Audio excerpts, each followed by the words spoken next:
আগে রিলেশনশিপে যাই তারপরে দেখা যাবে। এখনো কি আপু রিলেশন জানেন না ওই যে না এটা বলা যাবে না আমি কার সাথে গিয়েছি কি যাই না, মানে আমি বললাম ফরেন এক্সেপশন তারা নাকি ওই ফ্যামিলির জন্য রয়্যাল ফ্যামিলির জন্য তারা এক্সক্লুসিভ জিনিস বানায়। আমি সেটা বলেছি, আমি দেখে এসেছিলাম রয়্যাল ফ্যামিলির জন্য এক্সক্লুসিভ গিফট বানায়, মানে জিনিস বানায়। তো আমার তো শখ আছে ওরকম একটা গিফট আমি ইউজ করে যদি আমাকে কেউ দেয়, কিন্তু আমার তো ক্ষমতা নেই ওটা আমি কিনতে পারবো। আমি এখন একটা ইনকাম করি, এখন তো সবাইকে তো বিয়ে করা সম্ভব না, আমি কি সবাইকে বিয়ে করতে পারবো এখন? হ্যাঁ অনেকে আমাকে লিখছে যে আপুকে আমার ক্রাশ লাগে, এই লাগে সেই লাগে, মানে স্পেশালি ছেলেরা দেখি খুব ভালো ভালো মানে প্রশংসা করছে, মেয়েরাই তো জেলাস, মেয়েরাই দেখি বেশি ব্যাড কমেন্ট করে। তো ভালো বিষয়টা ভালো লাগে, মানুষ ট্রাস্ট করলে খারাপ লাগার কিছু নেই। দুবাইতে আমি কোনো হোটেলে তো সাইকেল সাথে দেখা করি নাই, আমি বলছি ইন্ডিয়াতে আমার সঙ্গে দেখা হয়েছিল, অনেক প্রেমের অফার পেয়েছি, এখনো পাই, ডেইলি পাই। অনেক হবে ভাইয়া, এটা চাই না, অনেক হবে। যার সঙ্গে একটু ভালো করে কথা বলি সেই প্রেম করতে চাই, জন্য মানে ফ্রেন্ড কমিয়ে দিয়েছি। অনেকে তো মেসেঞ্জারে তারপরে মেসেজে ভালো লাগে বলে, অনেকে কোচিং এ ভালো লাগে বলে, মানে যখন কোচিং এ পড়তাম ছোটবেলায় স্কুলে পড়তাম সেটা তো আলাদা ভালো লাগা বলে, ভালোবাসা সেখান থেকেই তো শুরু আর কি। খুব বিরক্ত লাগে কারণ সবাই যদি ভালোবাসতে চায় তাহলে তো ফ্রেন্ড হবে কে?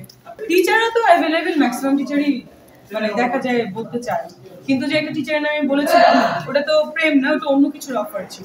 বাট তখন আমি বলতে চাইনি বা বলিনি কারণ আমার তখন পড়তাম, আমি একটা মানে কি বলে এটাকে ডেন্টালে আছি, একটা মেডিকেলে আছে, আমার রেজিস্ট্রেশন পেতে হবে, তাই আমি ওটা স্কিপ করে গিয়েছিলাম। বাট তখনকার আমি সাফেনাতে হয়েছিলাম, এটাও আবার মানে এনশিওর করি সবাইকে, আমি যেখান থেকে পাস করেছি মেহেন্দি ডেন্টাল কনসার্ন অফ শিকদা মেডিকেলে, এটা এখান থেকে কোনো প্রবলেম হয়নি আমার।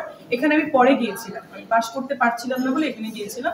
আমার প্রবলেম হয়েছিল সাফেনাতে আমার এসডিএম এর একটা টিচার ছিল, ওই টিচারের সাথে। বাট আমি নাম উইথ ডিউ রেসপেক্ট আমি নাম বলতে চাই না, যেহেতু অনেকদিন আগের ব্যাপার। বাট আমি কেন সবাইকে এই কথাটা বলেছিলাম, কারণ আমি চাই না কোনো মেয়ে বা মেডিকেলে কিন্তু অনেক হ্যাসেল বা হ্যারাসমেন্টের শিকার হয়, অনেক টাকা পয়সা নেয়, তারপরে অনেক কিছু এরকম হয়, পাস করানোর জন্য অনেক কিছু স্যাক্রিফাইস করার ব্যাপার থাকে। তো এগুলো না করতে পারে তখন ফেল করানো হয়।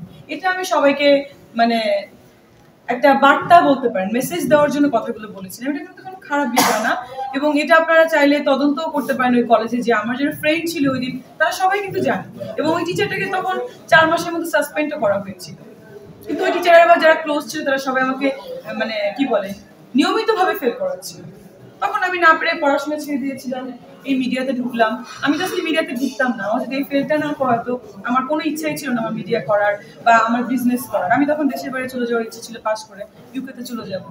এই হচ্ছে দুঃখ ছিল লাইফে, যে আমি যদি কখনো সুযোগ পাই, আমি যদি কখনো আমার লাইফে কোনো কিছু করতে পারি, তখন আমি এই কথাগুলো বলবো যে মেডিকেলে যারা পড়ছেন ছেলে মেয়েদের কেন স্বপ্ন দেখে ডাক্তার বানাতে চায়, এগুলো মানে তাদেরকে মেসেজ দেওয়ার জন্য এগুলো খেয়াল রাখতে হবে বাবা মাকে।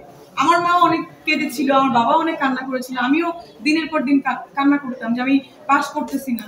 এটাই আমি তো খুব ডিপ্রেশনে চলে গেছি। এখন তো দেখছি আমার নামের সঙ্গে মিলিয়ে অনেকে নাম রাখছে, তো আমি খুব মানে বিরক্ত। আমার কিন্তু একেবারে ইসে লেখা কি বলে আমার এনআইডি-তে লেখা জান্নাতুল ফিরদৌস মিষ্টি, তো ওইটা শর্ট করে আমি আমার ফেসবুকে লিখেছিলাম মিষ্টি জান্নাত। এই হচ্ছে রূপা কোম্পানি একটা টিভিসি করছি, অনেকগুলো প্রোডাক্ট নিয়ে আমরা একটা কাজ করছি, এবং এখানে কি বলে আমি একটা ব্র্যান্ড অ্যাম্বাসেডর হিসেবে কাজ করছি। এই যে অনেকে আমাকে প্রশ্ন করে আমি টাকা কই পাই, দেখেন এখানেও কিন্তু আমাকে অনেক হিউজ পেমেন্ট করা হয়েছে, তো টাকা কই পাই দেখেন, এটা দেখে আমি ভালো শার্ট কিনতে পারতাম, পাই না। এখানে আমাকে প্রায় নিয়ে আমার 4 লাখের কাছাকাছি পেমেন্ট। আমি এই যে 4টা সিনেমা আমি সাইনিং করেছি, আমি কিন্তু প্রতিটা সিনেমাতে 5 লাখ করে টাকা নিয়েছি, এবং ডাউন পেমেন্ট আমি করে নিয়েছি কিন্তু। এবং আমাকে যে এখন যে সিনেমার অফার করছে আমি বলছি আমি 10 লাখ টাকা নিচে কোনো সিনেমা করবো। তো আমি যদি মনে করেন এরকম 5টা সিনেমা সাইনিং করি, কত টাকা হয় যদি করি আমি 50 লাখ, তো আমি কি নিজে ইনকাম করি না? সাধারণত একবারই পরে ইন্টারভিউ দেই, পরে মিডিয়াতে তো ছিল, মিডিয়াতে আসলে এরকম ডিরেক্ট অফার কখনো ওইভাবে পাইনি, কিন্তু কিছু নায়িকারা প্রডিউসারদের ইনফ্লুয়েন্স করে তারা কাজ নেওয়ার জন্য আমার পিছে লেগেছিল ডে 1 থেকে, এখনো আছে 2 থেকে 3 জন, নট সবাই। কিন্তু আমি কিন্তু কারোর পিছনেই লেগে নেই, তাদেরকে কিন্তু আমি এখনো অনেক ভালোবাসি, রেসপেক্ট করি, বাট তারা এখনো পিছে লেগে আছে, একজনকে দিয়ে লেগে আছে, খুব দুঃখজনক।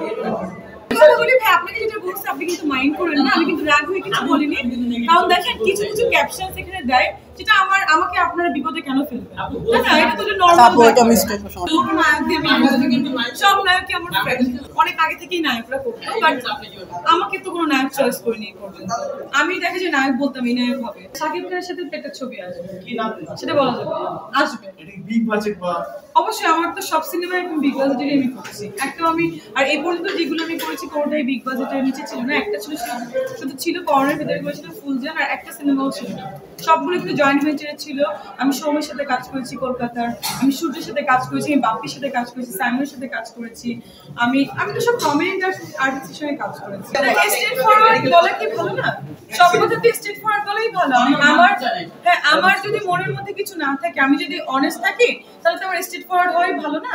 যেমন আমাকে অনেকে অনেক দিক থেকে এখন মানে অনেকভাবে নিচু মানে ঝামেলায় ফেলতে চাচ্ছে, লাইক হচ্ছে কেউ সিনেমা নিয়ে ঝামেলা ফেলতে যাচ্ছে, কেউ আমার মেডিকেল প্রফেশন ঝামেলা ফেলতে যাচ্ছে, কেউ দেখা যাচ্ছে আমার কি বলে আমার বিজনেসে ঝামেলা ফেলতে যাচ্ছে, এরকম অনেক ঝামেলা ফেলতে চাচ্ছে। কিন্তু আমি যদি আমার জায়গায় অনেস্ট থাকি, ক্লিয়ার থাকি যে আমি এই জিনিসটা এখান থেকে পেয়েছি, আমি এই পেশেন্টের এই কাজটাই করেছি, বা আমি এই নায়কটাকে কিনে এই কথাটা বলি নাই, তাহলে তো আমার স্টেপ ফরওয়ার্ড থাকাটাই বেটার, কারণ আমি তো অনেস্ট, আমি নিজে জানি। সো এটা নিয়ে এখন যদি মনে করেন ইচ্ছা করে শয়তানি করে সবাই মানে আমার পিছে লাগে, আমি কি করব? আমি কিন্তু আপনাদেরকে ফ্রেন্ডলি একটা কাজ কিন্তু এইসব কথাবার্তা টার্নিং পয়েন্ট, ঠিক আছে, কিন্তু আমার তো দুঃখজনক, কারণ আমি ক্লাস 1 থেকে এই পর্যন্ত ফার্স্ট হয়েছি। আমার এসএসসিতে আমি golden A plus, intermediate golden A plus, আমি ইংলিশ মিডিয়ামে পড়তাম, আমি 5 টাইম ফুলে বৃত্তি, 8 বৃত্তি। সো আমি জীবনে ফেল কি, আমি তো মানে সেকেন্ডই হই না, সেখানে আমি মনে করেন মেডিকেল এসে ফেল করে গেছি। আমি কিন্তু কোনো অহংকারী না, আমি কিন্তু খুবই নর্মাল, কোনো অহংকার আমার ভিতরে এক চিন্তা পরিমাণে নেই। আমার কথার অ্যাটিটিউডটা হয়তো মানুষের মানে মনে হয় অহংকারী স্টাইলে বলছি, বাট আমি এইভাবেই কথা বলি, কারণ আমার কিছু রাগ থাকে তখন আমি স্ট্রেট ভাবে বলে দিই। কিন্তু আমি কিন্তু মোটেও অহংকারী না। আমি দেখেন করোনার মধ্যে কোনো মানুষ মাস্ক দিয়ে তখন বের হতো না, আমি কিন্তু ডে 1-এ যখন কেউ বের হয় না রাস্তায়, আমি মানুষকে সেবা করেছি, শিল্পী সমিতিতে আমি সেবা করেছি, এভরিওয়ানকে আমি করেছি, এবং ইনস্টেড এভরিডে এভরি মান্থ আমি মানুষকে সেবা করি। কুকুর, পশু, পাখি, প্রাণী, আমি সবাইকে কিন্তু সেবা করি, আমি প্রতিটা মানুষকে ভালোবাসার চেষ্টা করি। আমি মোটেও অহংকারী না, এটা মানুষ মনে করে, তার পার্সোনাল পারসেপশন।